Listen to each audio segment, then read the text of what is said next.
When thinking about AI fails, most people probably think about Microsoft's chatbot with extreme right wing tendencies, or Amazon's sexist recruiting AI, maybe even Google's racist image labeling algorithm. And yes, sometimes it really does feel like your privacy is getting massively invaded. But overall, I'm a big advocate of data science and the associated technologies.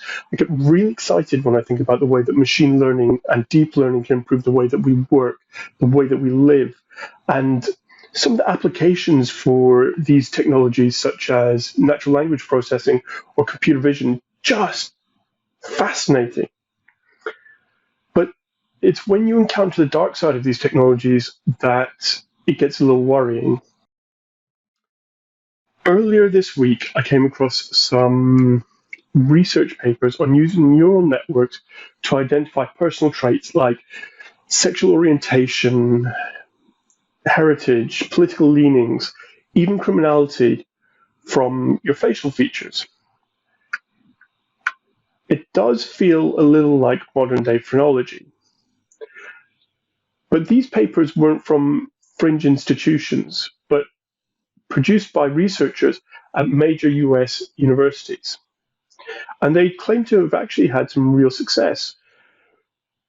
Now, I don't actually believe that these neural networks identify these traits from facial features. I think there are more subtle indicators, such as age, maybe style of choice.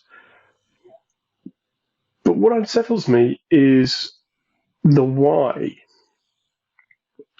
And I've been trying for a few days, but I genuinely cannot think of positive applications for this research. If I was being generous, I suppose they could be used for more targeted marketing. But the main thing that goes through my head is oppressive regimes where being of a specific ethnicity, sexual orientation, or political leaning can get you imprisoned or killed.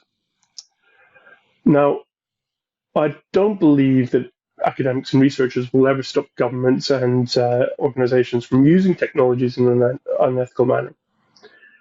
But I do believe they should be part of the group calling for stronger governance and transparency. And I also believe that it's on the people researching and developing these models to reflect on the work that they do, why they're doing it, what the potential benefits are, the potential negative consequences, and the law of unintended consequences. So I'd just like to leave you with a thought expressed by Churchill, the leaders of the French Revolution, and Peter Parker's Uncle Ben. With great power comes great responsibility. And I do think that is particularly apt when we're talking about AI.